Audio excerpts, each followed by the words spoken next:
If you are clicking on something that I've said, that's my job done. But find me an example of something that I have said which you think has been just for clicks. Some of you may have seen this series of videos pop up recently. They're obviously presented to mirror those surrounded videos where usually a noted fraud is dunked on by a group of college students and forced to admit the extremities of their completely heinous worldview.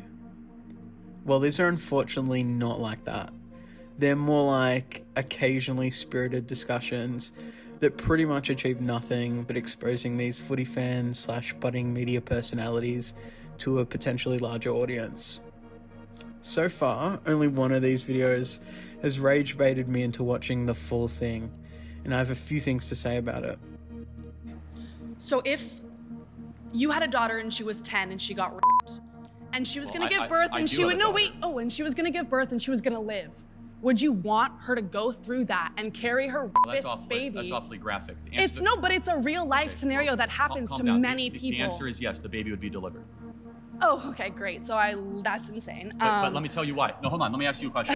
Alright, so first of all, this is obviously from the viewpoint of a footy fan, which tends to be more sympathetic to the club than the player, which is a perspective that's frankly severely overrepresented in footy anyway. The real debate should be about why Kane disapproves of long-term contracts. All right, let's talk long-term contracts. Let's do it. I think, generally speaking, I'm going to make the argument that they do provide stability. I think there's more utility and benefit to clubs these days in a landscape where I would say that a lot of the bargaining power is with players and a lot of control about where they end up. I, as a passionate fan of my team, more so than anything, want my club to have options, and I do think longer contracts in general, probably more so than you give credit for, do provide clubs with those decisions, or the ability to make those decisions. I mean, why bother arguing this? Players should have the bargaining power because they perform the labour. They tangibly create the product and entertain those fans who, for some reason, can't sympathise with them. Long-term contracts should favour the players, but the club benefits from the guarantee of long-term service, which, as he says, the market dictates and is also deserved to them. I guess my belief and my passion around clubs getting sucked into long-term deals is a couple of factors. Firstly, the player gets lulled into a false sense of security. So I just don't think they live and die. Largely, there's the odd exception to this, but largely they know they are going to get paid, whatever they are going to get paid for the next 7 years, even if they don't touch the football. Like they can just go out there, get injured, play poorly, they're going to get that paycheck in their account monthly for the next 7 years, regardless of performance. So Kane claims that players will become complacent, a false sense of security, as he calls it, but we know job security enables greater productivity. A recent meta-analysis from the University of Auckland and the University of Texas in San Antonio, based on data from over 100 studies, showed that employees facing low to moderate levels of job insecurity decrease behaviours that may benefit their colleagues, such as lending a hand when needed. And obviously in a team sport, that is not overly conducive to success. I mean, there are examples to the contrary. Obviously, Gary Ablett Jr. went okay. He did leave for money, but his performance certainly didn't drop off. He arguably played the best footy of his career. Lance Franklin went all right. Dustin Martin went all right. The second factor is injury, and I can point to Josh Kelly right now. Who even knows when he's going to be back, if he's ever going to be back? He's probably got 5 years left on a deal at the Giants that he signed. You reckon they would be regretting that decision? I look at Angus Brayshaw, for example, heartbreaking stuff with the concussion, but how more prevalent is that going to be in the game when Melbourne are now liable for the remaining 5 years of that contract? So his second point is injury, which is nearly inevitable due to the nature of their job. An injury can be career-threatening if you're not locked into a multi-year contract, and it's not like players receive workers' compensation. So just imagine a scenario where a player has gotten injured, say he's ruptured an ACL, he's after, a year of rehab after rupturing another ACL, so he's not able to prove his worth, he gets sacked, he's not remunerated. So it's not exactly fair in that regard because no other industry experiences that. Long-term contracts provide necessary security for players. I mean, contracts in general provide security for players.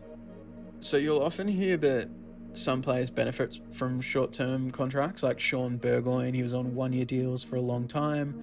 Luke Hodge has publicly stated this as a reason why short-term contracts are a good thing. But that's because at Hawthorn, as he'd know, players took less money to maintain their talented squad. We know that success is a primary motivating factor. Some of the best teams of the century elected to be more egalitarian when it came to pay, like that Hawthorn side of the mid-2010s. Like, how many players have left clubs to chase success or taken less money for success? Like what Chris Fagan has said, you need to hit some parameters before you can earn a max deal. We see it in the NBA. There's only a certain number of players that can hit a supermax deal. Is it all Australians? Is it best and fairest? Is it game? I don't know what it is, but Chris Fagan's pretty passionate about the fact that there's players out there getting, I don't know, $1.7 million, Tom de Koning, when he just doesn't deserve that type of money. So Kane tries his best to remember a suggestion thrown up by Chris Fagan recently. Fagan wants to see a more egalitarian and meritocratic pay structure because he's a coach and that's his perspective. He wants to see his best players rewarded and the rest of his squad remunerated fairly. But at the same time, the NBA is a strange example and probably one that Fagan didn't think through as kind of an offhand parallel. It doesn't sound like Fagan would want his best player to be paid nearly 40 times more than other players on his list. But someone else said it, so Kane will copy it as if that's evidence.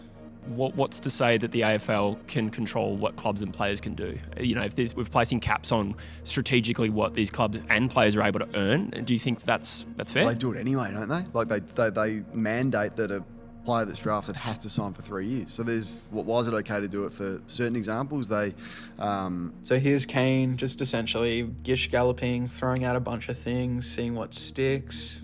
He says, why do they mandate players to sign a 3-year deal at the start of their careers? Well, first of all, that's only the top 20 players in the national draft. If you're taken after that, it's 2 years, and sometimes rookie contracts are a year or 6 months for mid-season players. And there's obvious reasons for that. You need a little bit of time for players to acclimate to their club, especially if they're interstate. The go-home factor is significant.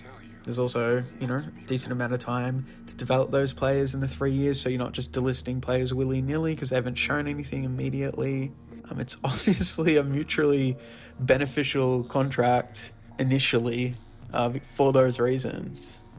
They mandate a lot of things, what players can earn outside of the game, how much money they can earn from marketing, that they can't wager on sport. There's heaps of things that the AFL say, no, you cannot do that. Why can't they wager on sport, he asks.